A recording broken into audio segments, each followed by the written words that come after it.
Look at all this gluten. It's oil. It's gluten. Just eat it. I'm not paying for it. You really do look like a box. That's why I'm carb loading, because I carb load during the daytime, and then I go for a run at night, and I carb load again in the daytime.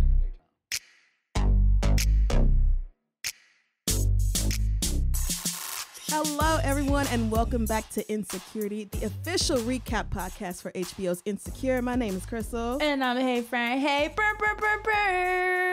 Hey, and we're on episode 2. Already, let's get it going. Yes, girl, let's get it. And speaking of getting it, Molly and Andrew are out on a date. Looking being cute, right? I guess Molly's brother is having a baby that's not his. Child, mess. But anyway. Well, how you gonna have like side mess outside of the main lines? Yes, there's always like just these random references to other conversations. We're like, wait a minute, what Girl. happened? And we ain't never gonna hear about that again. But anyway, Andrew gets a phone call and Molly's like, take it, it's fine. And when he comes back, she asks if everything's okay. And he says, it will be. And he kind of starts to talk about it, but then he shuts down. Right. And he's like, I'd rather talk about that cake, And she says she's not sharing, but then what is she doing? Sharing that cake. Not just sharing. Giving that cake. Pleading with him to take it. Oh my God. And that was a quick transition. I was like, wait a minute. Listen, a lot of us have lied like that before in our past. We was like, damn, I feel you, sis. I have been there. I have been right there. I was fronting too, girl. But anyway, at this point, we're 3 months before the block party, and Issa is showing Condola around where the different booths and features and stuff like that will be. And Condola seems pretty impressed with everything. She started clapping and everything. Yeah, so Issa offers to take her out this weekend for drinks, but she'll be in some super romantic, sexy vacation valley. Ojai Valley? Ojai Valley, yeah. Immediately Issa was like, got it. And so they have those couple of seconds of like awkwardness. And then Issa's like, I don't want it to be like this. I'm so sorry. I don't want it to be awkward whenever Lawrence's name comes up. Me neither. It's really new. Yeah, and we work so well together. I know. And I just want us to be cool, because I only have room for good energy. I agree. No bad energy, no weirdness. None. So Issa cracks a joke about, Lawrence eating mayonnaise with his fries. And Condola's like, for real, it's not Amsterdam, which is so funny to me because every time I go to Amsterdam, they serve a glob of mayonnaise with fries. I love mayonnaise with fries. Oh my God, Fran, you would. I do. Always have. Oh God, that's so nasty. So good. That is. No, when Issa and Condola were talking about mustard on fries, I was like, finally, a conversation I can relate to. I'm not eating oil and eggs on fries. Like, Fran. How I miss you, Mayo. But can I just say, once again, I love the communication. I feel like that's like the theme of this season. The fact that they nipped it in the bud immediately. Yes. It was like, that's right. We feel the awkwardness. We both feel it. Let's just like call it out in the moment and then move past it. Loved it. Which is so healthy. Yes. So feel healthy. Whatever you're feeling. And get it out, and then let's move on. And that was it. And they cracked jokes and walked down the street with their cute outfits. Right? Looking adorable. Be. So cute. Condola's shoes in that scene. I was like, my God. I feel like I thought of you when I saw them. We all reacted that way. That is a shoe for your ass. Anyway. Condola's closet, side note. All her looks. She has been styled down. That polka dot 2-piece set that she had in last week's episode. Yeah, for the mixer. Perfect. So cute. Anyways, just have to throw that in there. Fran wants Condola's clothes. I do. Please send it to me if the costume still has them. Y'all probably the same size and everything. Ooh. But anyway, we're getting away from the point of things here.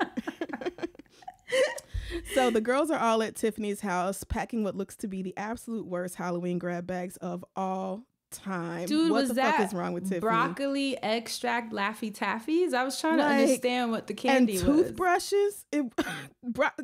Candy made out of broccoli is not candy. Quit playing with these kids, Tiffany. And you know me, I would be the one to put that in the swag bag, but even I side-eyed it. Like, come on. Come on, friend. It is one night. Please let the children have a bite of sugar. Please.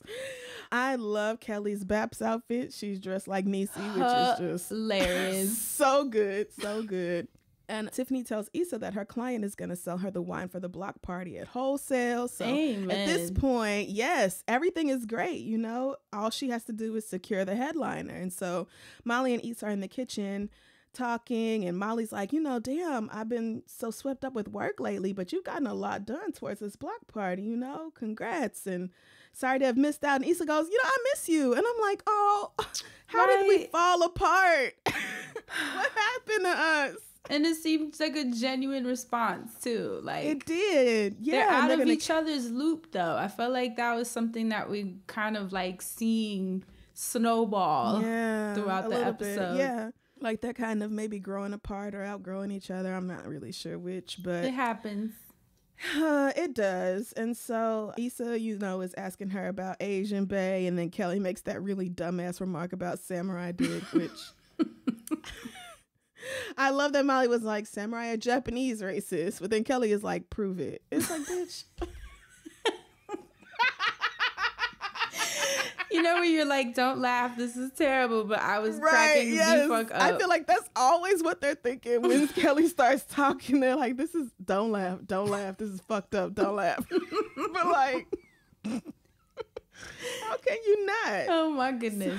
So this is when Molly is talking to Issa and Tiffany about how the sex is great, but she's basically the only one opening up and sharing, you know, she anything about her life. More than that, and is trying. But as we saw in the scene before that, he just shuts down and doesn't ever really let her in too far. Yeah, and Issa's like, are you sure you're not just looking for a problem? And Molly's like, you know, I'm really not. Like, he's really just not sharing anything, and I don't want to just have somebody to fuck with. Like, I've had that before, and that's great, but I'm looking for something else. And so Tiffany rightly says, you know, you got to say something if that's how you feel. You can't just keep going on like everything is fine and it just ain't no big deal to you. Like, you really care about this man, so you have to move different, which was, you know, some pretty sound advice coming from Tiffany. She's real considering iffy. Yes. Considering the source. She's real iffy. But I love how Issa was like, so he makes you laugh and he fucks you and something's wrong Doesn't work at the airport. Then he doesn't shade. I like TSA Bae. Me too. He's funny. But yeah, Issa's kind of like how we saw Molly do in the last episode, but I think without the maliciousness. It was kind of just like, are you sure you're not looking for something wrong? Are you sure? Because it's like, sounds to me like ain't nothing wrong with this man. And it's like, just believe her when she tells you that this nigga is like not giving anything. Right. Yeah. Not giving her what she needs. So Kelly, of course, has no interest in a man with feelings. She's not trying to hear none of that. She's looking for a mom with a big dick. She is just a gem. Yeah, Molly comes away from this saying that she's going to put the pussy on pause and she wants to have real ass conversations. And so if that means no more pussy, then that means no more pussy, which to me seems a little drastic, but you know, you girls do what you have to do. Figure it out how you need to, Molly. One person who don't have no trouble communicating with men is Issa. As we see in this next scene. That's right. Because once again, she and TSA Bae are getting it in. And he got her in some shit. I was like, wait a minute, girl.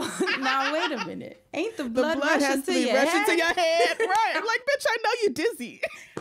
But that's how you know he was getting it good, because she didn't even care. Yeah. And when they switched positions, did he ask her to touch his booty hole? Like, press on it? He said, press my booty button or my butt button, I think he said. Oh, okay. What? Isn't that booty hole, though?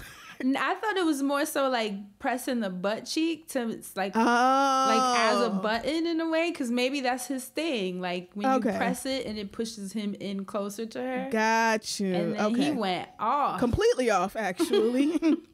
And they could not find the condom. And then we had to go through a very disgusting and yet incredibly hilarious scene when Issa takes herself to the bathroom with that handheld mirror, and Mirror Bitch comes back.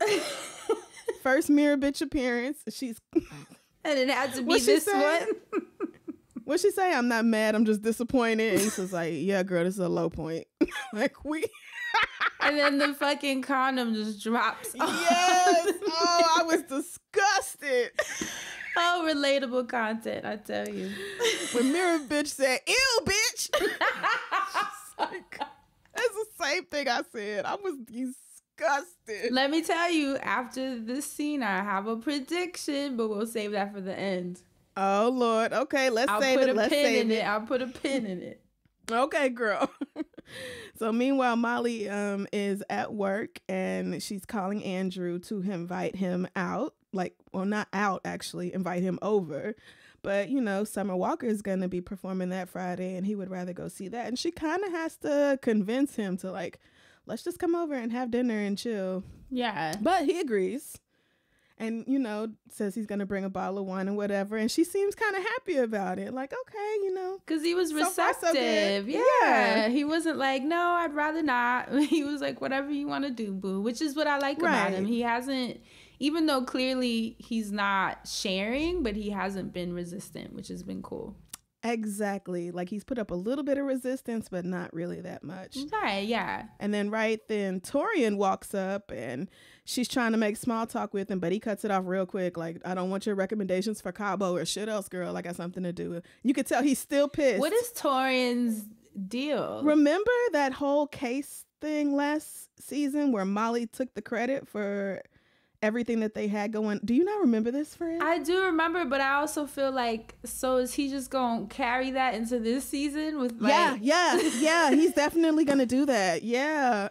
He's so damn stank. I'm like, can y'all talk about this, please? No, y'all cannot. No, actually. And I'm really not too mad at Torian for that. Like, I wouldn't want to make small talk with you either, bitch. We work together and that's that. But don't chat me up like we cool. You know we not cool. You know what you did. Yeah. I guess it just seems like he's exerting so much energy being so stank. It's just like, ugh, I would hate to work like that. You know me, though. It always like, does. Can't we just it hug always it out? does. Francine, can't we just have our feelings? Can't we just get some tea and squash this? Girl, no, we can't do none of that shit. Oh, Lord. Meanwhile, Lawrence and Condola are on a date, and he asks her if she's been watching Looking for LaToya, which thank God.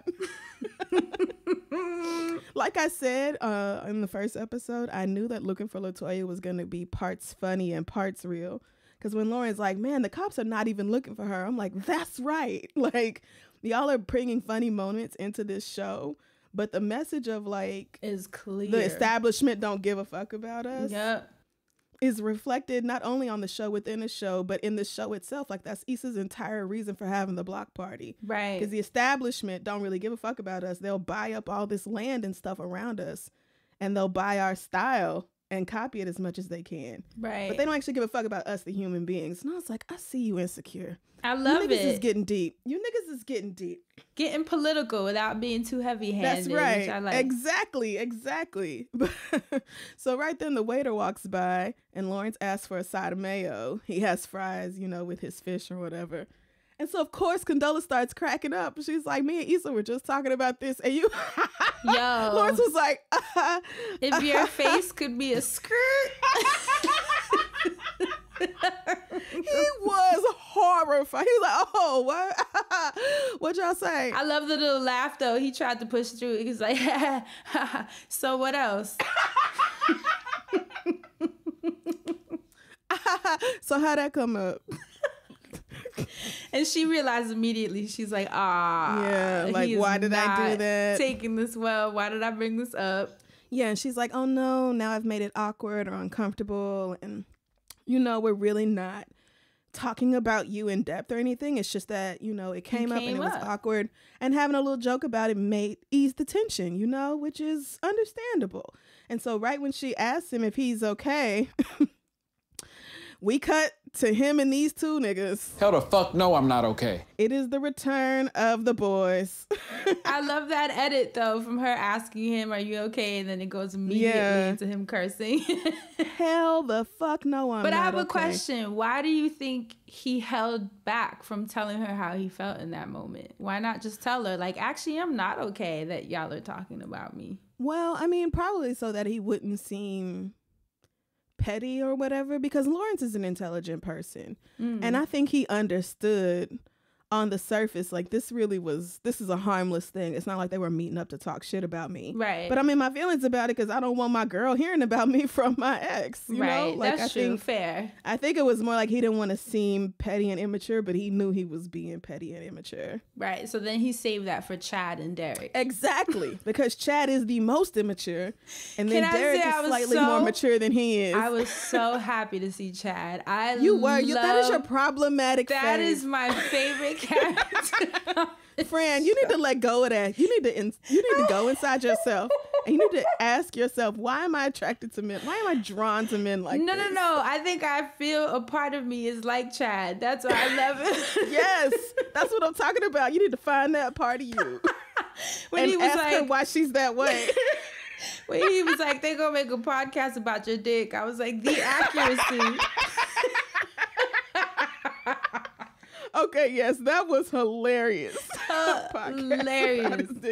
But then in the same breath, he looking at the pizza like, you ain't get the cauliflower crust. Like, nigga, calm down. The duality. Calm down. The duality. I'm telling you, I feel close to And him. Lawrence is like, no, sure did not. Ordered regular real pizza. Eat it. So anyway, yeah, they're having a conversation about Condola and Issa's friendship and the fact that they are talking about Lawrence, or they have brought Lawrence up before.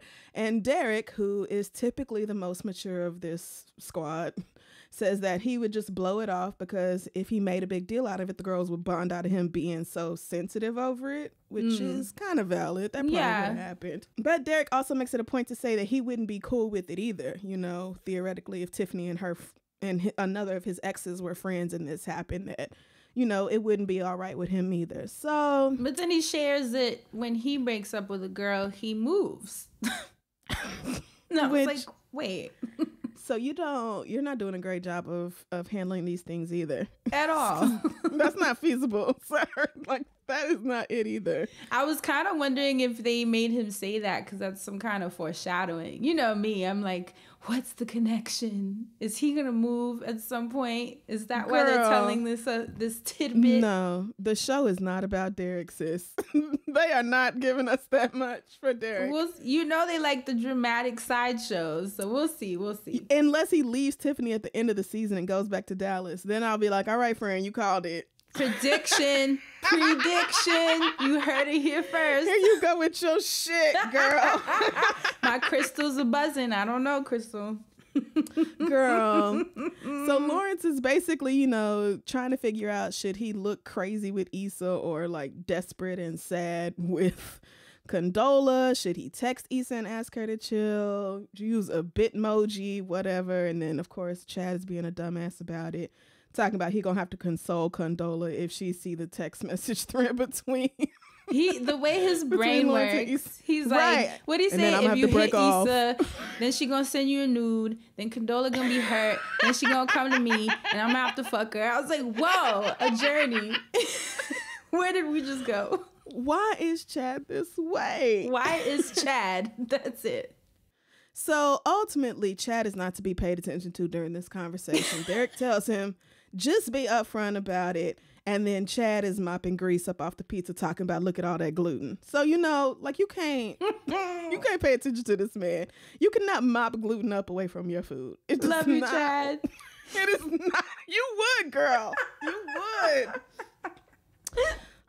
Anyway, Issa and Condola are meeting at Find Your Hilltop, which is real Issa's coffee shop. Oh, cute. Right? Isn't that adorable? That's I was like, so oh, cute. I see you, sis, filming at your own fucking shit, girl. That's right. So cute. So they're excited about the Schoolboy Q show and trying to get him to be the headliner for the block party. And they're kind of, you know, talking and giggling back and forth like they do. They're so cute.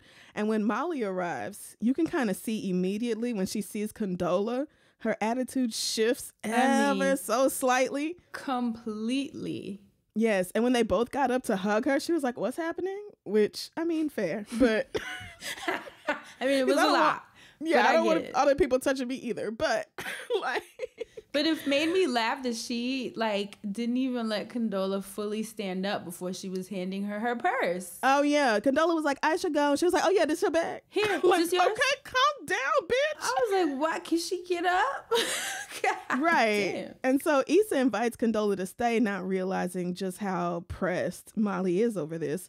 And so when she goes out to the bathroom, Molly turns to Issa and says, you know, I was kind of hoping to talk to you, and I don't know Condola like that, so I wasn't trying to do all that. And Issa's like, I mean, well, you can get to know her now, and we can always talk in depth, you know, for Self-Care Sunday and all this other stuff. But Molly's really in her feelings about it. Yeah, and you can see it in her face. She couldn't hide it. Yeah. I was actually like, how are they not reading the room? Because I would have saw that in her face immediately and been like, yeah, she's not feeling this shit. Yeah, it's another way, like, you can look at it as Issa not really being in tune with Molly anymore, because she should have been able to read that immediately. Fair. That she was not trying to have it with Condola. So, especially because Condola comes back, and then it's like she and Issa are the only ones looking at menus because there's only two. And then she takes Condola's, but then Issa gives Condola hers. And then Molly's in her feelings about that. And it's like, oh my God.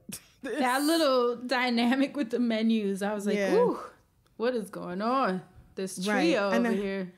I just keep looking at it like Molly is really mad that Issa is not going to be childish about this. Yeah, which is, and so that's why I'm like, ultimately, Molly just needs to get over it. Like, you can feel however you feel about Condola, but it's Issa who gets to decide whether Condola is going to be in her life, and she ain't did nothing to Issa. So like, maybe chill out on being a bitch. And if you move the Lawrence storyline aside, Issa and Condola have a great friendship so far. Their chemistry, like we talked about last week, is great. Look at the work they've accomplished in a short period of time. That should be all that matters. But, you know, Molly's in her feelings. Right. So, you know, and we know how she is when she's in her feelings. Logic goes right out the window. We've seen it for many seasons. We have many, many times. But anyway, I guess Lawrence decided to pull up on Issa and tell her to chill out because he texts her when he's outside the building. And of course, Trina's son comes outside and asks them if they want to buy some chocolate. Did he say it was for his basketball team? He said it was for the homeless. Oh, okay. The other lie. Right. And Lawrence said, is it? No. Issa said, I love that they still have that banter, though. Like, exes or not, they're still super cute. That's what I'm saying, friend. They still on a wavelength. No, Crystal. They still on a wavelength. I'm fighting this. I'm resisting this.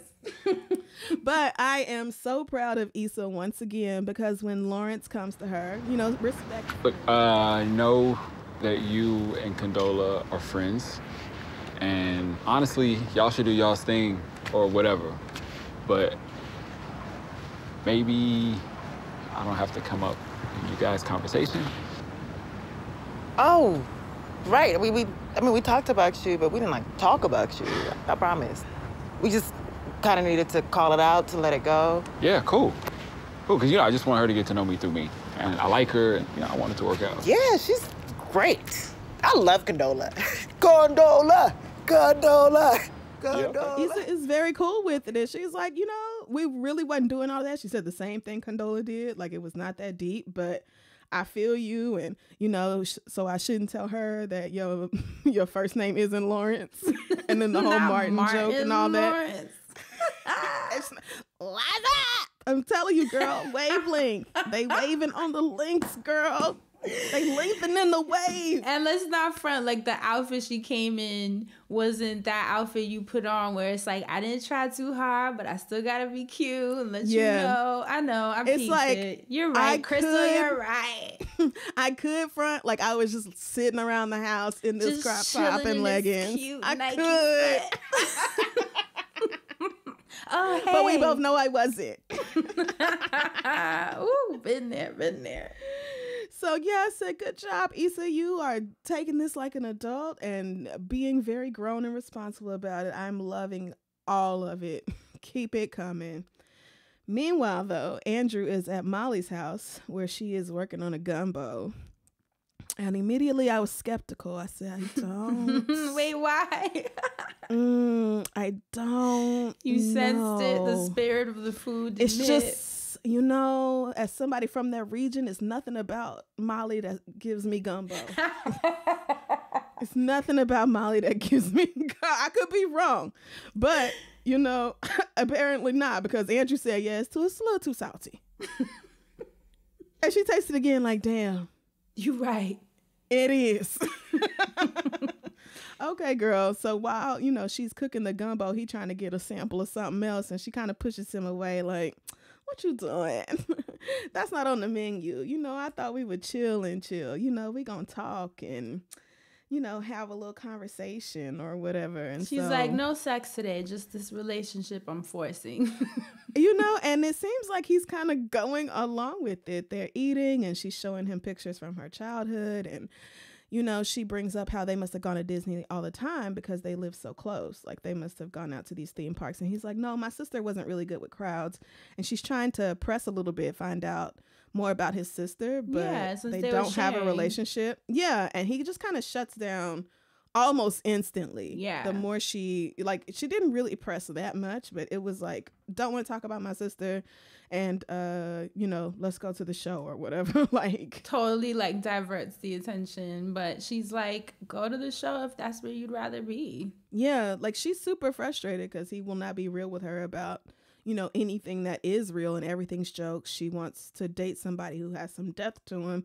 And he's like, damn, everything is a problem with you, which is something we've heard about Molly before, that she looks for problems. Right. I see no lies. But in that situation, I can see both sides, but I also feel like, bro, she's just trying to talk to you. Like, you know, and that's why what happened later, but we will get to that later. Right. Correct. He went out to the Summer Walker show, I'm sure, even though he was late, he was still on time. And Issa and then... I just got that. Woo! Issa's at the Schoolboy Q show waiting for Condola, who will be there in 10 minutes. And so when Issa sees that text, she calls Lawrence, who is watching looking for Latoya's most loyal viewer. And he asks if Condola knows that they met up and talked earlier, which he says there's no need to tell her because it's not a big deal. And I'm like, here we fucking go. Oh, boy. Okay, how did you feel about that? What a tangled web we weave when first we practice to deceive. But okay, but here's the thing. How would he have said How would he have said that? Like, oh, by the way, I went to go see Issa to tell her to stop talking about me with you. He should have been real with her. He should have come back to her and been like, you know, the more I thought about it, the more it kind of bothered me. And since me and Issa are cool and on good terms, I hit her up and asked her to just not bring me up, you know, kind of the same way I talked to you about. Like, I just had the same conversation with her. Fair. Like, never would have done that, but fair. And right, no, never would have happened. But she asked him how he's doing after that, and he's like, yeah, no, we can just hang up. I love that. Like, that was so real. But I will say this. We're not chatting. I will say this. I did find it interesting that instead of having that convo with Condola, he had that convo with Issa. And it's you know why. Well, yes, you're right. It just further proves your point. But I bring it up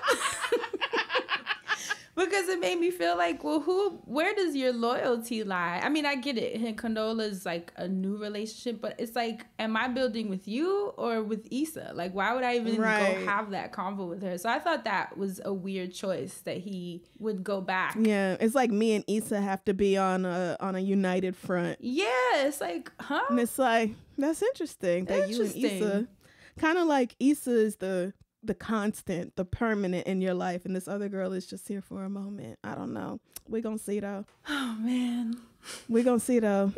Molly is at home killing that wine and deep in her feelings, of course, because Andrew done left, and she calls Issa, who of course does not answer the phone because she's at a show, and texts her about it, you know, says I'll call you later, and she just kind of looks like alone. Yeah, she's just like trying to process but not even knowing where to start. Yeah, which is a real place to be. And I kind of feel for her in that scene. Like, damn, sis. Yeah, it's true. But then, you know, Issa's having fun at the concert. Didn't have time. Right. And I'm sure Molly knows that Condola's also at that show. So it's like... seeing the separation. Yeah, you're busy with the new me. With your new bestie. Oh, like I said, you're starting to see that separation growing. I like how it's subtle, though. They're not doing it in like a heavy-handed way. Yeah, exactly. So next day at work, Molly's in one of those staff meetings that they have. And when this relevant information about a client and a case comes up, she declines really to participate in the conversation. Like there's this thing where Torian is the lead, I guess, on whatever this case is. Mm-hmm. And so even though she clearly has something to say, she holds back. And I read that as her trying not to undercut Torian in front of the bigwigs anymore. You know, like... Especially considering the mishaps they've had in the boardroom. She's like walking on eggshells right now. And instead chose to focus on the window cleaner. Right. Like, that is a crazy job. Like, okay, girl. I love how the other lady was like, huh? Oh, Molly. Right. But since it's clear that she had something to say, Torian stops by her office and she's like, oh, we closing the door. Oh, okay. Oh, that's what we doing. And so he obviously talks about it and she says, yeah, you know, they were clients when I was with my other firm and all this other stuff. And when he was like, so you was just gonna let me waste my time instead of telling me what was up? And she was like, you know, I just didn't want to be negative, put that energy out or whatever. Like, I was trying to have it be positive and upbeat and good and all this. And so he points out rightly that if she has something to say, that she should just say it. And finally, Molly spits out a genuine apology, a real apology. Torian, I am sorry that I did A, B, C. That was my fucking bad. Right. And I am not proud of myself for the way I handled that. After all this time, I guess I should understand why Torian has been with that muck face. Right. Because Molly's been feeling guilty about it for a while. The next day, she should have gone in his office and been like... So she hadn't apologized to him in this whole time. Right. Exactly. Okay. Got it. And so Torian has that face that you have when somebody finally did the right thing, but you're still not ready to talk to him about it. So you just like, fine then, nigga. The way he walked off, I was like, this dude is so funny. But he's so uptight, though, like, in general. He is. So it's funny to see him trying to, like, you saw him try to soften up in that moment, like, just a little bit. And then he took it back. He was like, nah, you don't deserve it. Yeah, no, that's a high-powered attorney, okay? He got big dreams. He got big things to do, big places to go. So he's not trying to get caught up in the dumb shit. Hell no. Good for Molly for finally apologizing, because things were never going to be right between her and Torian until she did that. So yeah, fair. We'll see if they end up working together again, you know, in one way or another. You literally, I'm gonna put a pin in that. Could be a little Maxine Shaw, Kyle Barker situation going on over there. That's all I'm saying. I see it. I'm with you on that one. So Issa and Molly are hiking for a self-care Sunday, which, man, people in LA love to hike. Y'all can keep it. That's why I love it. I'm like, why don't I live there? Right then, a jogger runs past listening to Schoolboy Q, and Issa's so excited she does the absolute most dorky little kick dance celebration thing that I've ever seen. Did she not sound like me when she was like, it's a sign from the universe? The universe knows what's up. I was like, holy shit. Have they been watching Fred's YouTube videos? What is going on? Oh, I love it. I love how she's coming to the woo-woo side of the season. Oh, yes. So Molly gives her the full update about the situation with Andrew. And again, Issa says that sometimes she wonders if Molly even wants to be happy because she's always looking for the problem, which is the exact same thing that Andrew just said. So I'm sure she's super sensitive about it. Plus, this is not the first time Issa has made that sort of reference to Molly. So I'm sure it's like, damn, bitch, like, I said it was a problem. Like, at what point are you going to be a friend and believe me about it? Right. What is crazy, though, and kind of what we saw, it kind of mirrors what we saw at the end of the last episode, is that Andrew called. Hello? Hey, you got a second? Yeah, I'm hiking. What's up? I'm sorry about the other night. Me too. You know, and if I was pressing too hard or just doing too much. No, you weren't. That night I was thinking I don't want to bore you with it, but honestly, it's just hard for me to let someone in like that. But you called me on it, and it might take some time. I got time. Cool. I was so here for that. Me too, because the only thing missing with Andrew is that deeper connection. Everything else is clicking. So it's like, and I love if that you he just said need time it. to trust me, then I can give you that. Come if you really on. But here's my question. Why, when she went back to Issa and Issa asked her who that was, why did she not say it was Andrew on the phone call? Well, I think because Issa had poked at her so much with regard to this Andrew situation that she was just going to shut down about it until there's something, I don't know, like maybe more definitively positive to say. I just think she wasn't willing to be vulnerable with Issa anymore about Andrew because Issa kept saying, oh, you looking for something, you looking for You're something. so negative. Even though she could have been like, ha ha, that was him. And he said it wasn't me looking for something. I got you. But again, like I think it's a continuation of the two are growing apart because that is something we would have seen Molly do before. Be like, hi, bitch, you was wrong. Like, it's true. And you know what? Just like even in this scene when Issa was dancing, doing her little dance about the headliner and the universe. The fact that Molly didn't even know she had a headliner. And then in the scene when they were filling up the swag bags, the fact that Issa didn't even know that Kelly's Molly like, oh, I already slept heard with this Andrew. story. Like every scene. That to me was a big piece. Kelly being like, oh, I already heard, because it's like you said, it's just showing that they don't really talk to each other like that anymore. It seems like that line of communication. Well, isn't sadly, as Issa open has as it broken used up to with be. TSA Bay because he got 2 kids and another one on the way. Which is a situation that does not serve her. And I think Issa's pregnant because of the condom coming off situation. I bet you that's going to be one of the storylines, especially talking about she broke up with him. She's going to find out she's pregnant. I don't think so. I don't. No, I don't. I think I'm working under the assumption that Issa's on the pill or something like that. Fair. But I don't I'm still think going to go with it.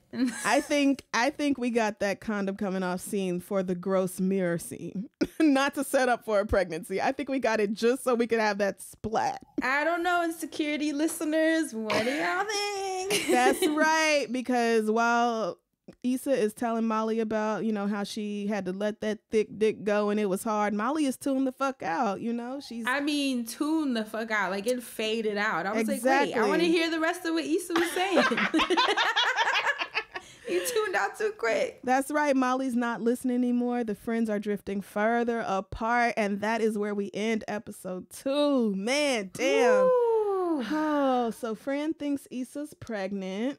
I do. Girl, I don't know. Crystal thinks Issa and Lawrence are still. They are gonna fuck. I don't know when, but it is gonna happen. I'm telling you. I just feel it. What do you see from Molly and Andrew? Do you think that they're gonna connect and really find that depth that she was asking for in this episode?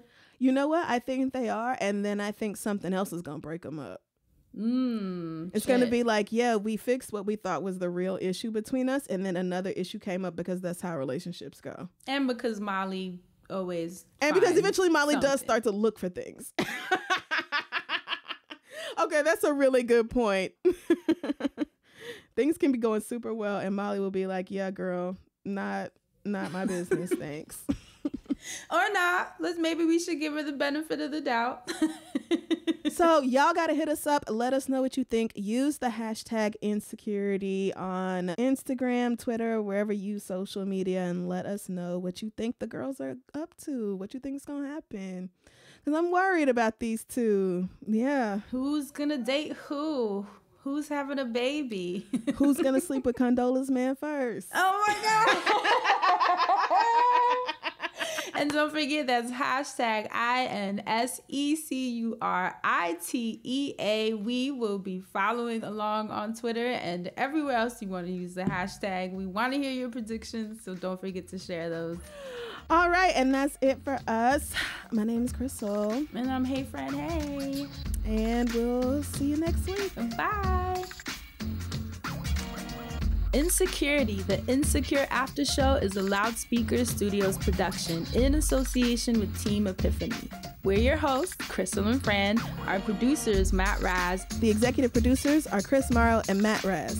Our associate producer is Tyrell Worley, and the show is engineered and edited by Dwayne Crawford. Thanks, everybody. Brr, brr, brr, brr.